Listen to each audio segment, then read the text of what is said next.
Hello and welcome back. This session, we are covering how PR in Pakistan has evolved in the past decade. We've got a few PR practitioners with us from Pakistan and also from the UK. So I will introduce to you Samra Muslim. We have got Aamir Abbasi, Attiyah Inaam, Syed Ayaz, and we've got Qurat and Shahid. I do want to do some housekeeping before we kick off the session, though. So just to let you know, I know connections are a bit weak at the moment, so just bear with us as we get through it. We have got the speakers with us, so do you want to show them all some love?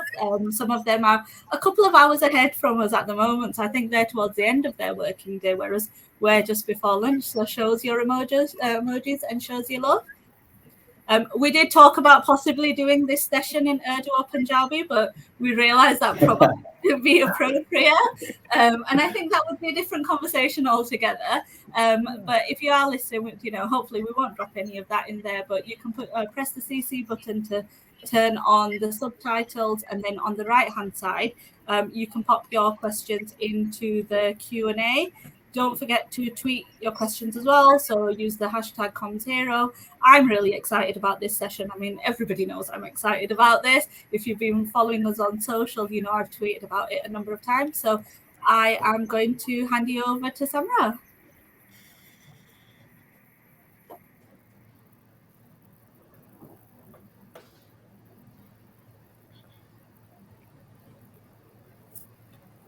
Samra, we can't hear you.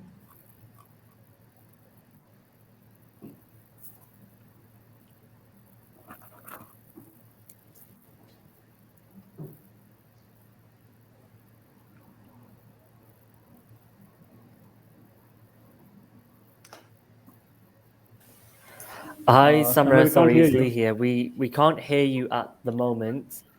If you just want to try and refresh your screen.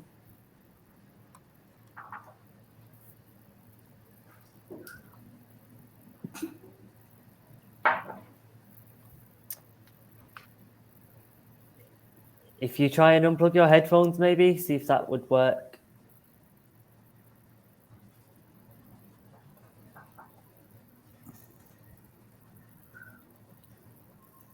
We still can't hear you at the moment, I'm afraid. Okay, so Samra is just refreshing her screen. Hopefully when she comes back, we'll be able to hear her, and then we can kick off with the session. Apologies for this slight technical issue. We will carry on the session a couple of minutes past the time. We can hear you now, Samra. All right, amazing. Hi. Perfect. Hello, everyone. Super honored and super esteemed to be hosting this panel. Once again, really, really sorry about the internet and the sound issues. Not going to waste anyone's time. Going to start immediately. I'm sitting here with some really, really expert people in the PR business in Pakistan, and I'm not going to waste your time. That I have already wasted some of it with my internet. So Pakistan and PR has kind of evolved in the last 10 years a lot, just like the whole world has. And I feel that's because a massive advent of what we call the internet growth with social media and everything kind of coming and penetrating into our lives and becoming a day-to-day routine. And with that, the whole dynamic of PR has also changed. If I look back to any of us, we're just. Have you lost my voice again? No, I can hear you. I can hear you.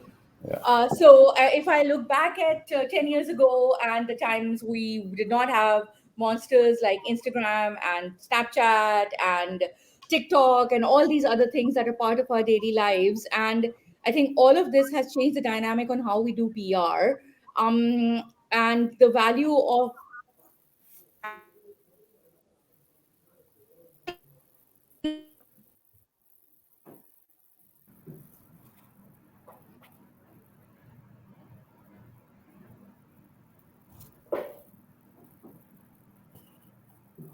and people who are listening to our panel will be in a lot of ways maybe pick out some differences from how things are happening in the UK market. But yeah, we'll try to dabble into what's happening in Pakistan. And I'm going to start with Qurat because she started a career with journalism and then moved to PR.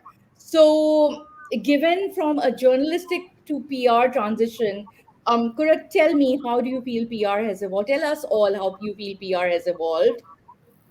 Yeah, sure. Thank you, Samra, for opening the house for me. You see, journalism was my first exposure towards the landscape of knowledge and learning. So, studying the facts, writing specific content pieces, the next excitement of people reading it, and then agreeing to disagreeing it. It was a all traditional kind of landscape at that point in time when I joined journalism back in 2003, 2004. While journalism taught me patience, ethics, and accountability, public relations it has been entirely different ball game. It is a wider scope, more to explore. It has varied venues, ease to experiment. I think on the spot reactions, especially when we talk about digital PR and marketing, which has become a part and parcel of our everyday routine now. You see, it's in the palm of our hands, and it's a very, very powerful and influential tool right now. So you see, if I look at it, how the PR has evolved with time and for so in different industries, I would like to say that traditional PR holds its ground. But with digital thing coming in and people becoming more aware, especially the government industry, government and the industries, B2B and B2C, becoming more aware of how it is influencing our consumers, how it is influencing the opinions of the people, how it is making and breaking news, how it is predicting the future trends of how people are thinking. I think PR industry has evolved so much, and even if you look in for the past 5 years trends, you see there are a lot of openings for the PR professionals as well. Traditionally, the PR role was only confirmed to writing press releases or releasing it to the media and making sure that it is there. Not even we couldn't even gauge how many people have seen it and how visible our organizations were. Today, we ourselves are personal brands. How do you think people know us? How do you think we get picked up because we are visible there into the digital world? So it influences each and every person who is digitally engaged. In the coming 4 to 5 years, those people who are not there into the digital field, they will feel the hit of it as well. Either it's the companies or either we are personal professionals who shy away from being on these certain platforms. I hope that answers your question. Totally. I'm gonna pass the floor on to Ayaz from this and lead the question to the same thing, Ayaz, because you've been in the PR sphere for such a long time, like the rest of us, I guess. But as from an agency perspective, because you've driven the agency side of conversations, how do you see this evolution for PR? And how do you see the way the news is being communicated, disseminated now vis-a-vis 10 years ago, over the period of 10 years? How the transition shaped?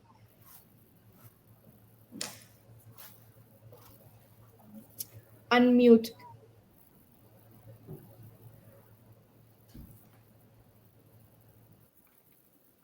Yeah, can you hear me now? Yeah. Yeah. So thanks a lot, Samra, and everyone. Like what Qurat said, like the entire transition that has been happened so far in Pakistan, especially in the last 10 years, the landscape evolved from the technology and the internet penetration, the way it's been exponentially grown in Pakistan. Obviously, it has a bigger impact to the entire ecosystem where the PR and communication business actually works upon. Like you have said in the earlier part of your conversation, that the way we started the journey in the earlier of the last 10 years, we were not having those kind of social media available or mediums there. Primarily, it was the infancy stages of Facebook and LinkedIn and probably YouTube at that point in time. But the acceptability of having even those medium at that point in time as alleged mediums or alleged noises or the voices back in those times has totally evolved towards where we are today right now. Now, even the journalism, you need to very closely monitor how the journalism works over the course of time. From the point where we had only 10% penetration back in 22 to a 54% penetration of internet today. Obviously, the mediums evolved altogether. They have penetrated very deeply into masses to the extent, like I still recall one of the earlier session I've hosted with one of the leading news country at back in 2020, 2010, in fact. And he said his dream was to have the Pakistan's population's first internet experiences on their device, and it's been happening right now. So that entire thing transitioned the way we are consuming the information and the news, for that matter, or the way we are making or shaping up the news today. So whatever the messaging and the narrations we are making today, we are very much focusing towards how the media is consuming that particular piece of information, and obviously how the audience will going to respond to it. What are the right means of actually connecting to that particular audience today, where the attention span is not that big enough. It's very limited. Like for digital transaction, it's just like a 5-second window. So it's very surgical nowadays, that where you need to focus on which particular audience we need to connect with, how to deal with that particular media, and how to actually pitch the stories to that particular audience. Uh, if the one thing that also has been drastically evolved over the course of time is the adverse economic impact of the on the journalism industry per se. So that also limited a lot of avenues to explore the market in Pakistan, particularly. So media in particular, when we say conventional, the traditional media, they also have transitioned or into the hybrid media in the last 3-4 years more seriously.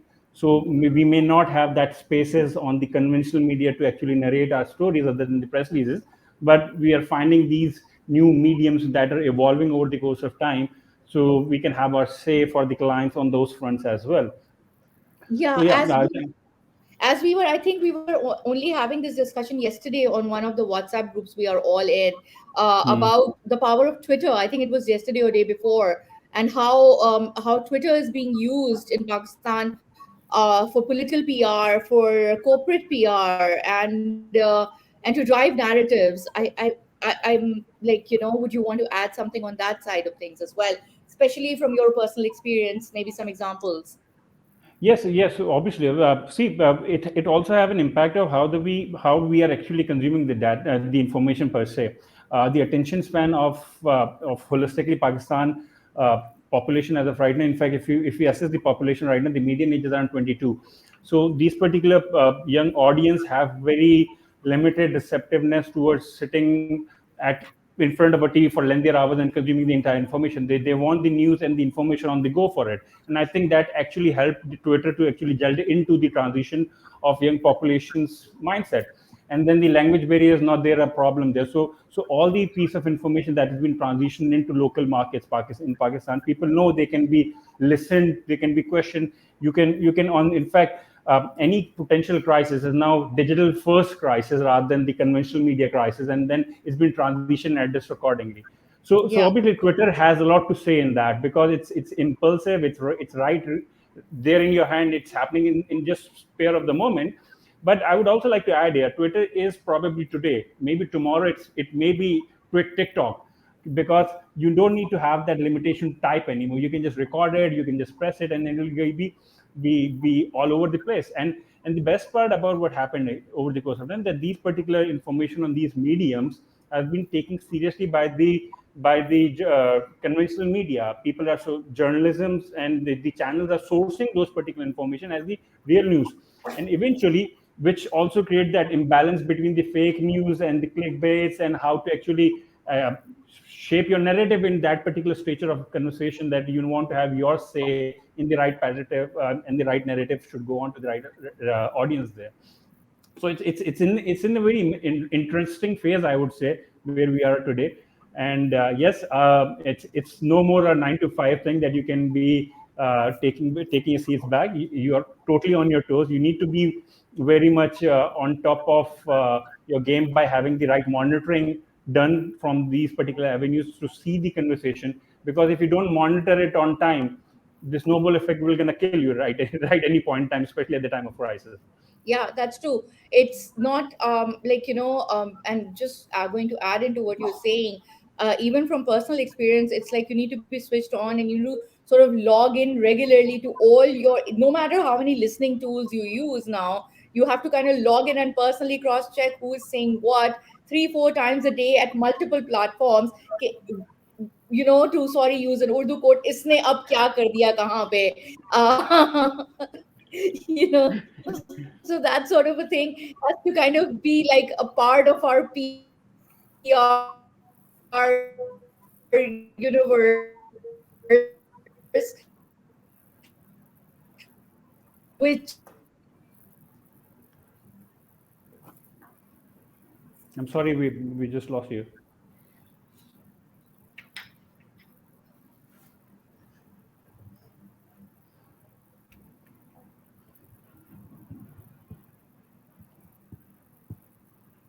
Yeah, so to continue, by the time Samra will join us, I just want to continue on the fact that Twitter or whatever these. can you guys? Yeah, we can hear you, Samra. You can please continue. I think she's 11. I think there are still issues with the connection. Sorry. So yeah. So yeah, no, my internet is being very efficient today. So moving on from what I was saying, is the perils of Wi-Fi. So as I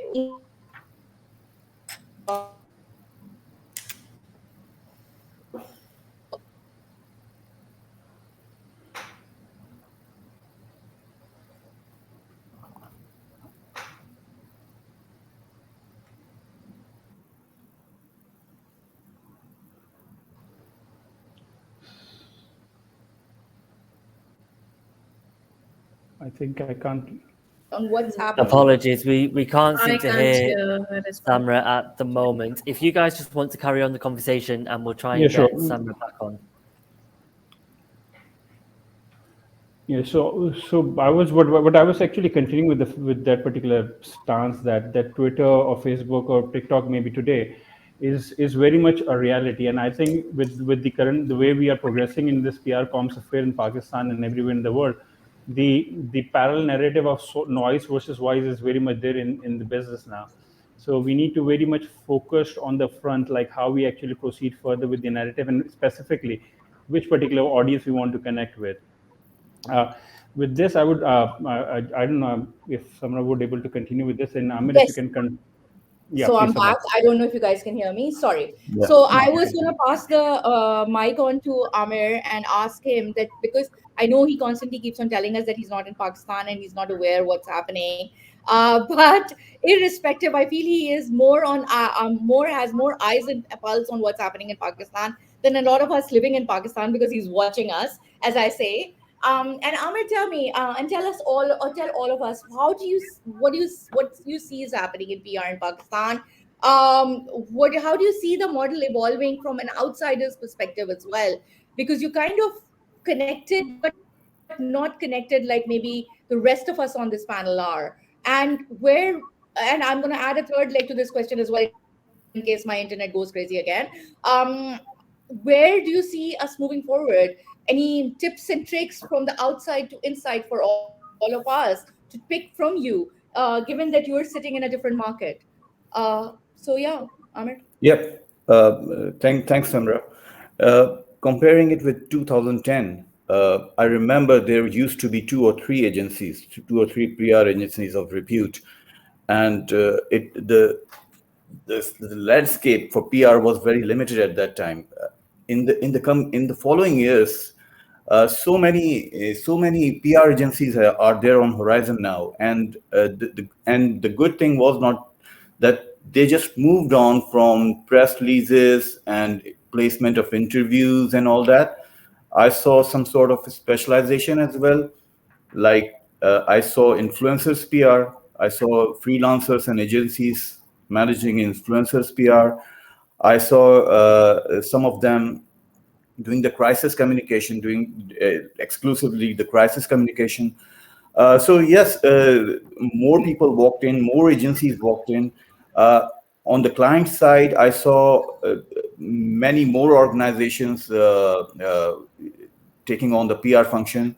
The best thing that I have seen happening in Pakistan public relations, and that's what I have seen. I've seen from outside, is more gender equality, or if I say that this is more of in PR in Pakistan is more of a female-centric profession right now. So that has happened, and I'll share with you that I was talking to one of my friends who is in PR for long now, and he was explaining it to me, and he then mentioned that it was only corporate communication and public relation and very static scenario in that. And he mentioned a female and said that she was the one who took on the brand PR, and I attribute it to her. So in Pakistan, women has done a lot when it comes to public relations. Um, the, the the not so good part of it was the economic thing. The newspapers I saw shrinking. For example, Dawn is the biggest newspaper in Pakistan, most influential newspaper in Pakistan. Their business pages reduced from 4. I think they are now standard 1, the business page. So that means that your room to perform, your room to get your stuff placed, and I'm sure that must have happened to other newspapers as well, other print as well, must have shrunk as well. Your ability to place, but then I also see the professionals, the PR professionals in Pakistan. They then expanded to the digital PR. They took their work to digital, into the digital domain, into the social domain, and the eyeballs that they were missing on the print side, they have pretty much tried to cover it there. So yes, these are some of the good things that I have observed about Pakistan. Amazing. And yeah, you're absolutely right. I think the primary screen has kind of changed to this now, Yeah. from the papers as well. The problem that I feel all of us kind of have is, by the time the newspaper comes the next morning, it's already old news. And I think Yeah. it's a global thing now. Something happens irrespective, like, your shop has opened or your brand has launched an hour later. Like, just to give a real life example, there was a premiere for a James Bond movie last night, and us sitting in Pakistan and you sitting in UK were able to see everything, from what Yes. the royal family was wearing and who they were standing next to the Yes. pink Exactly. jacket Daniel Craig was wearing at the same time. So the world has also shrunk down that way, Yeah. and become like a very small space. We don't need to wait for the next morning to find out what's happening. Interesting as well, yeah, but yeah, it's very real time. It's very so I guess from a journalism perspective, they're also struggling what to carry the next morning, because akhbar, who reads the papers, that sort of a thing.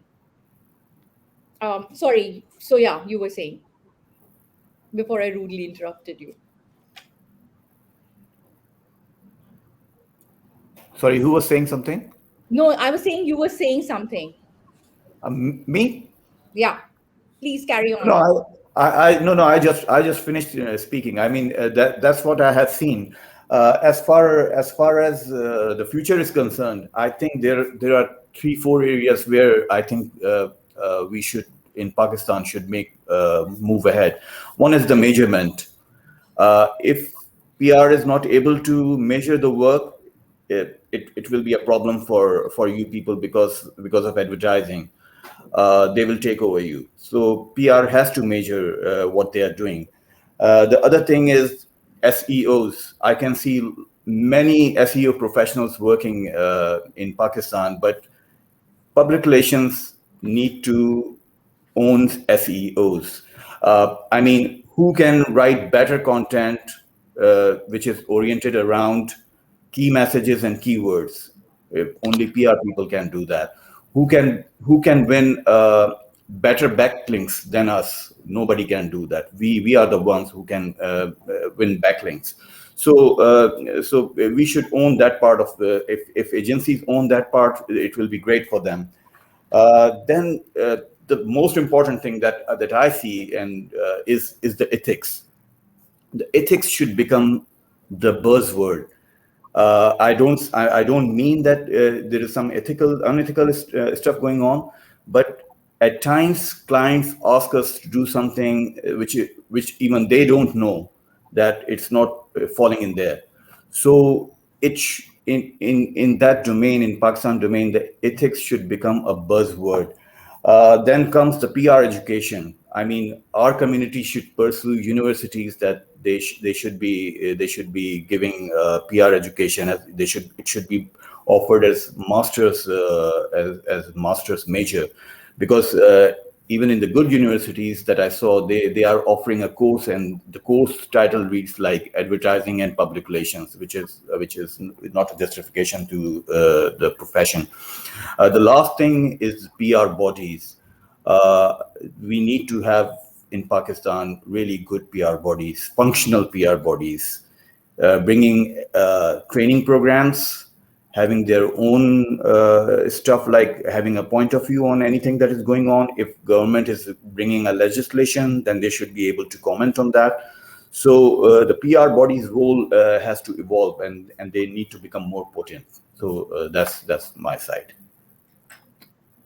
Amazing. Thank you. Thank you so much, Aamir. And from that PR body conversation, I'm gonna actually lead up to Attiyah Inaam, who is also a member of a PR body. Who the consumer professionals are basically, and then on top of that, she's also representing the corporate PR side in Pakistan. So, Athiya, you want to add to what Amir said about PR bodies and say something about it and what you guys are doing? Maybe touch upon that also. Hi everyone. So I think I would start off by saying that having worked for many diverse organizations, from purely service oriented organizations like an aviation industry, maybe, where there is a crisis all the time, to moving on to a consumer side of PR and communications, I would say that the the demand for PR or communication is very heavily driven around narrative building. So you need to like really have the and very sadly, I think I would just build on to what Amir said.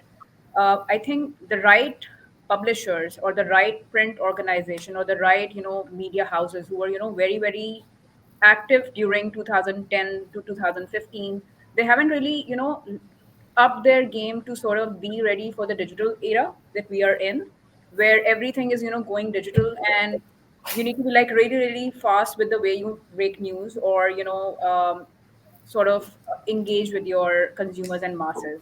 So I think, and then the second point of contention, that which I always keep talking to all the PR agencies that I work with, is quality writing and quality journalism. I don't think we have Yes.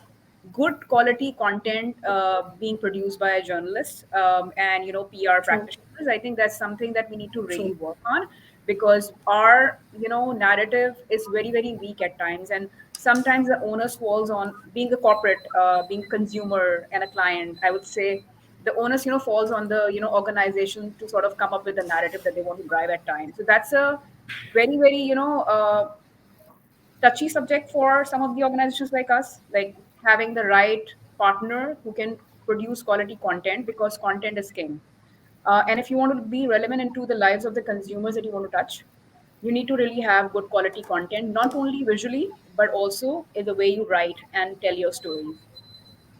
The second part, I think, is measurement is equally important. Finding the right influencers and the right key opinion leaders who can actually be the agents or ambassadors for your brand. And then, of course, knowing who you are talking to. So, for instance, I handle corporate PR also, and I handle brand PR also for my consumer brands. It's very important to identify the right stakeholders who can actually tell the story that you want to, and sort of heavily invest on those stakeholders and sort of build their profile, so that whenever they are talking about your brand, people very clearly know that they're talking about your organization or your brand. So I think there's a very there needs to be focus around building the right ambassadors for the kind of social media mediums that you want to communicate through. And of course print needs to, like, we need to do something as PR professionals to make sure that the print side also keeps alive, and sort of people are reading more, because of course that also brings in a lot of value. The other part is, you rightly mentioned matrix of measurement. So with the PR space now going digital, there's a, from a corporate point of view, from an organization point of view, there's a ROI calculation all the time. How much am I getting earned PR on, and what is the paid PR amount, right? So there's always this conversation of how do you maximize your voice. And I think Ayaz very rightly mentioned having the right voice rather than having a noise. You need to find the right voices who can communicate your message, yet be able to give you that earned PR mileage that you want to drive for your brands and for your consumers and for your organization. So I think it's heavily depends on the right content writers, the right people who can talk about your brand, uh, the key messaging that you want to send out, and finding the right advocates and the right influencers, and of course having a mechanism where you can measure the success of any campaign that you do. So I think we have to work on 3-4 areas like I mentioned, and I think the PR is evolving very rapidly, and I think we have to keep evolving and changing with times and make sure that we are sort of investing, like maybe if the print and the publishers are not doing so well, maybe some of the organization can take on the onus of actually developing and investing in those publishers that they want to see as their communication mechanisms and mediums. So those are some of the things that we should definitely look around and work on. Okay. Noted. And agreed. Totally.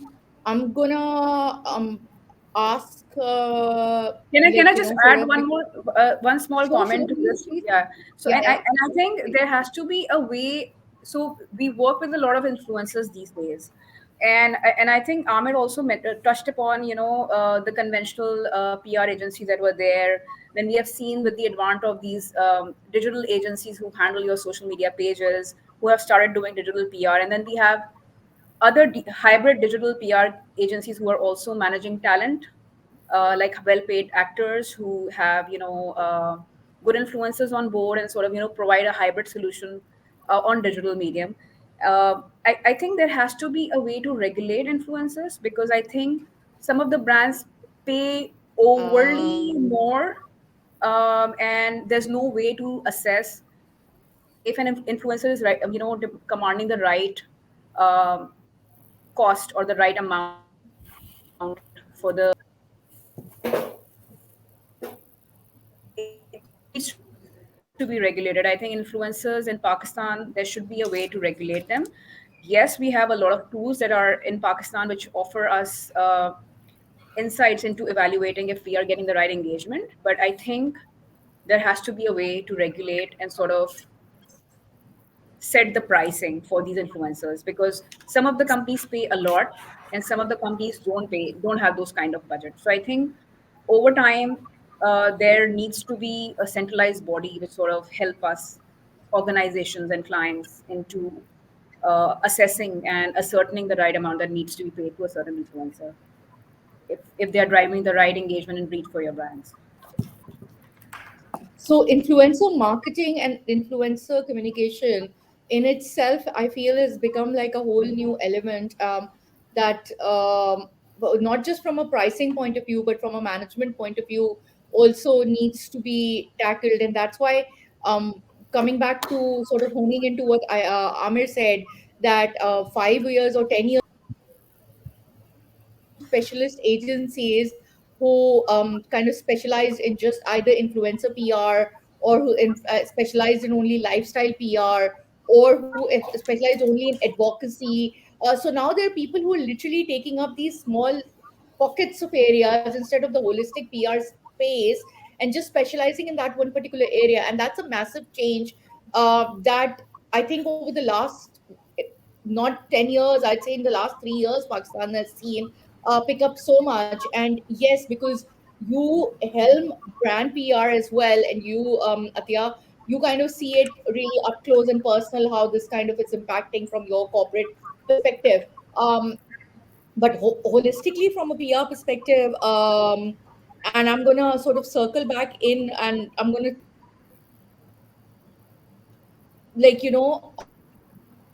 how, and anyone who wants to kind of address it, how do you think we can tackle this influencer PR whole space is as an industry in Pakistan?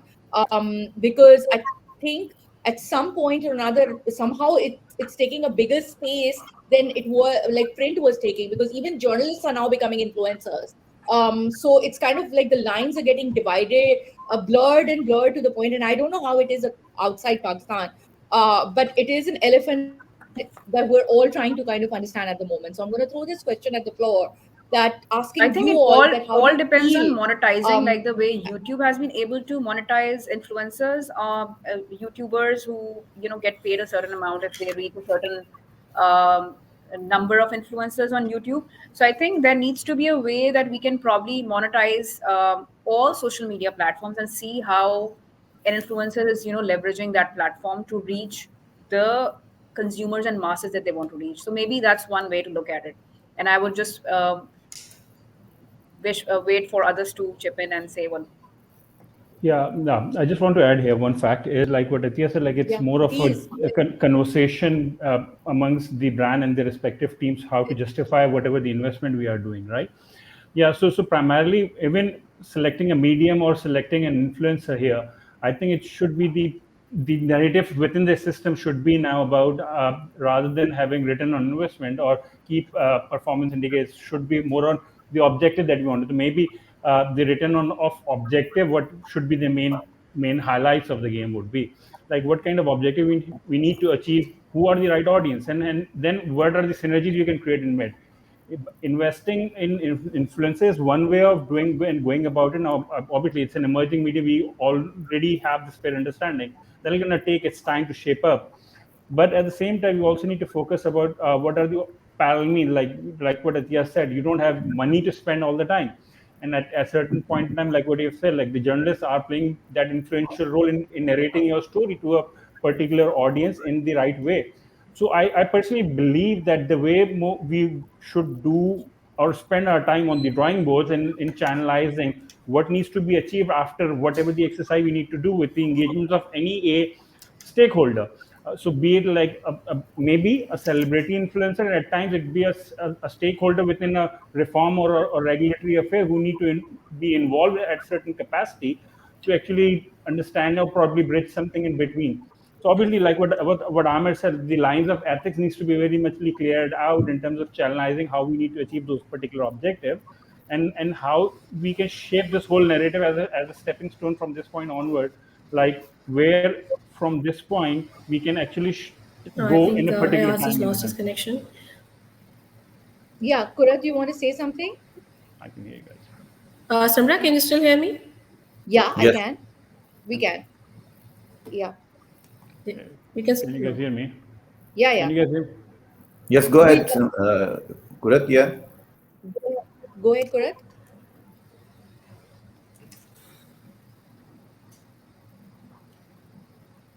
Can I just add to what Hello. Ayaz just said? Amir, do you? I would While like to add something as well. Go ahead, Okay, Kurat first, so and Attiyah, you can add, and All then right. okay. I would like to add here that influencer marketing is going to be a $1 billion industry in the coming 2-3 years. Looking at how the channels are popping up, we had TikTok, then now we have Snack Video. Every possible influencer or possible influencer right now is getting their space in that scenario. This is something that has been in discussion positively or negatively in the government avenues as well, other than that in households as well and in professional institutes as well.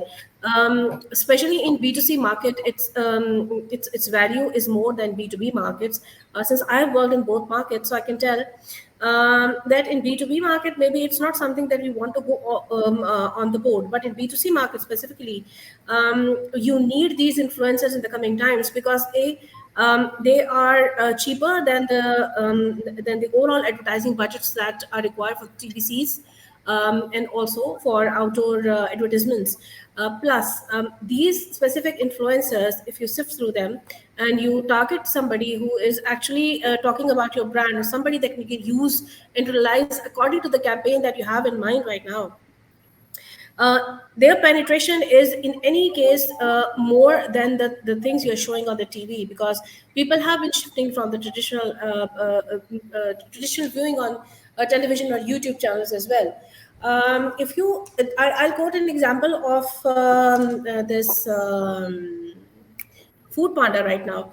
If you have seen in the past 1.5 year how their advertisement on different channels have been popping up, let it be Snapchat, or you have it on YouTube, or you have it on regular browsing through your channels online, Facebook, Instagram, they are everywhere.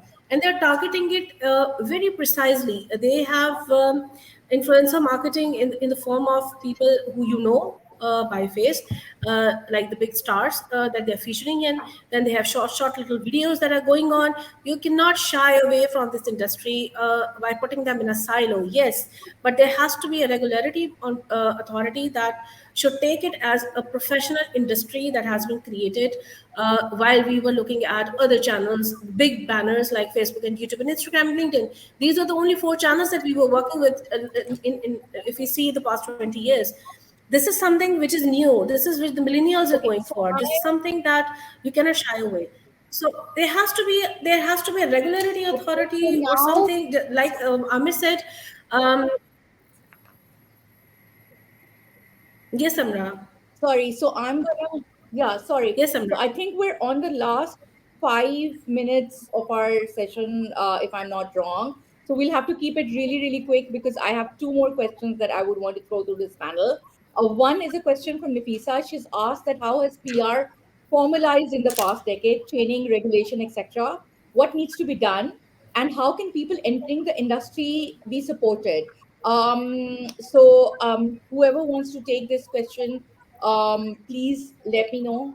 Ayaz, Qurat, Attiyah, Aamir, Aamir. Um, Attiyah, maybe you want to address this question So I about. can just yeah, I can answer the second part of the question better because Yes. I would look up to Ayaz to answer that part, or maybe Amir. So I think people entering the space, I think there needs to be a proper formal sort of training and curriculum for people who wants to. First, I think there's a dearth of good PR and comms professionals in the industry. So I think we need to sort of, have universities and, colleges offering specialized training and maybe one-on-one assignments where they can work with brands and organizations Yeah. to sort of understand it firsthand. Because I think the way PR is evolving and the comms industry is evolving, I think it requires you to be constantly in the field and in the middle of everything and in the middle of the chatter to sort of understand how it's changing and evolving, because you never know what is going to work. There's no fit formula for any PR or comms campaign to sort of make sure that it goes viral or sort of does really well. So I think there's a different mix and involved. So my advice would be to sort of have more opportunities where people can learn firsthand and have creative assignments where they can work with different agencies. I wanted to add two comments and media houses to what Kurital said and what Ayaz said before this. I think there's a need to sort of be a little bold in letting people come up with good quality content on their own and not dictate Agreed. comms too much. And the other part is to sort of be a little more, because you have to decide, keep deciding. It's like PR and comms is like you just have to take a decision every second, right? So I think you should be giving that flexibility to PR Yeah, and it's comms professionals experimenting. to sort of, Yeah, yeah, yeah. to experiment Basically, and keep Amir, changing the more and see what is. Ayaz or Amir, do you want to comment on the training regulation part? Uh, Yes, I would. yes, go ahead. Yes, go ahead. Yes. Yeah, sure. So the way I usually see this, and like what Attiyah said, that and Aamir also touched upon in the beginning, that we don't have any particular institutions in Pakistan as of right now to actually take We the don't. education side forward, right? So what can be done here is the fact that what I at least do at my space here, so I always hire the right side of talent and invest in mentoring them right away, and that's how you actually inculcate the industry in the way to shape it up with the more professionals coming into the business right now. So the more you invest time on the young talent, you give them the opportunity to shape up, understand this conversation. Only then you can have their say as a professional for the future right now. So I think as seniors, by the time the consortiums and the association are also shaping up, will have a mandate for the universities and academia to actually channel something out of the educational standards. As seniors and industry practitioners, what we should add upon is to give chances to the young professionals and nurture them to whatever we have learned so far and transition them to be there in the future spaces. Obviously, we are also seeing the dearth of right, what Attiyah said, that there are a lot of gaps in the industry to actually shape them up what is the current norms and the requirements are. But I think collectively, as clients, as agency people, as com professionals, as freelancers, if we put that efforts to nurture the new talent, I think we'll have a more better future for the PR industry in times to come. Do you One of do you the other, think? sorry, yeah, Sorry, Nafisa, I was please. just going to ask. Do you think it's hard to make PR and comms an industry that appeals to people to enter? So we often talk about how my parents, for example, won't know what PR and comms is. So do you think it's actually an industry that appeals to people? It does. I would When say we it's talk changed as about a it, India, dynamic. Yeah, as a dynamic, I would definitely say it's. Can I answer? Yes, please, Atya. I think it totally depends on, it will appeal to people if it's a well-paid industry. Unfortunately, it's not a well-paid industry in Pakistan. And I think PR and comms professionals don't get paid, nicely or sort of adequately for the kind of No, work they they did, don't. because That's they are true, on but the roll 24/7. They are in the field 24/7. They are on top of campaigns. So I think to make it more interesting and to make it, I think that is one incentive, because, and then the other thing is to sort of make compensation. them, compensation is one thing, and then make them experiment and take risk and sort of do what they feel, because you need to sort of give them the power to sort of decide what is going to work. So I think autonomy is very important, and not at the expense of putting your organizations at a reputational risk, but of Yeah. course, sort of having that liberty to take decisions and quickly make changes.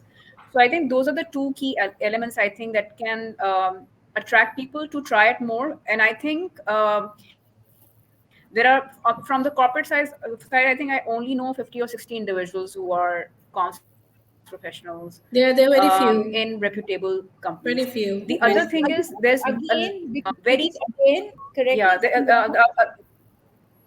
Correct me if I'm wrong, but most organizations like HR, like it's with HR, they just have like one or two people per role for PR. PR is not like brand management or sales. Samra, Or the, I would like to add here. It's not just please, it's not understanding the scope of work of a PR and comms professional actually that leads to these kind of decisions that the companies take, or not giving the autonomy or not giving the liberty to explore how we can help and place the organization in a way that there are companies who actually give you the liberty to do that, and there are the careers that we grow on as well. I think one is the autonomy to work and experiment that has not been given to the PR professionals in the first place. Number two, not understanding the exact work of PR. It's not just the press releases we write and good media connections that we have. It has a wider scope of it that is not being exactly. understood by the companies who actually advertise the positions. Number three, there is no growth strategy of a PR and comms person in any company. You pick anything, and you are told this is the threshold that you're going to work on. So if a person has been working for the past 15, 20 years, the person is still on the managerial position, though they might get incentives hopping from company to company, but they don't have a position strategically placed in those avenues where the strategies are being made and where we can help and tell you, if the company strategy is this, how you are going to get the most out of it and how we can give you the exposure. So there is where the lack is, and cannot really That's blame PR professionals for that. and Can that's I a add great to it? point. Go on, last If point we now. have I time. have to wrap Yeah, up. if we have, I just want to have a very different perspective by sitting on the agency side of the business, like especially in the last 2 years where the COVID actually hits and we were all working from home. So what we have felt from the agency side, that the comms divisions and the comms people and or the professionals have more say into the management decisions. So they were more on reputational side of managing the conversation. So we have felt and see that the conversation has been transitioned into more receptiveness is very much there from the management team, and I think it's going to take forward.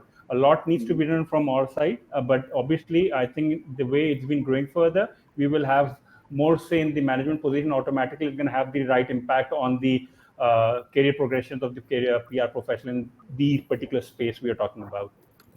I think, Nafisa, I'm going to Nafisa, I think I will say just one line for that.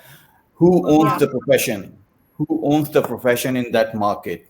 That's important, and that's where I said that PR bodies should be there. They will organize training programs. They will organize development programs. They will organize university programs. So who owns the profession in that market? If there are performing functional PR bodies, uh, all done. Okay, I think I'm going to see, leave it there. Nafisa, Let's Sonia, go I know you need to wrap up. I know you need to wrap up, so I'm just going to pass on the floor back to you. But just to sort of sum up from my I'd say the same thing. I think in the last 10 years, to the last 2 years, we've definitely seen more PR bodies come in from the side. Because I asked myself, we're both sitting on the agency side. We've seen more companies have a designated PR role than we saw before. But we were dealing with brand management people and the CEOs directly to now dealing with designated PR people and some PR people, actually, the companies even having PR teams. So yes, there is a growth in the PR role. Yes, our bodies are being set up now. And I'm hopefully in the next 5 years, we'll see more specializations in agencies have come in. So we will definitely see a growth in this profession. There is a rise, and as a recruiter as well in PR, we can see more interest. Yes, the kind of people we're hiring and the level of interest is very different, but that's a topic for another debate. But for sure, as far as Pakistan is concerned, we definitely see a rise. And now I pass the floor on to you because we are just not stopping. Thank you. I know we've gone over time here, but what we it's can do is we can carry this conversation on Twitter.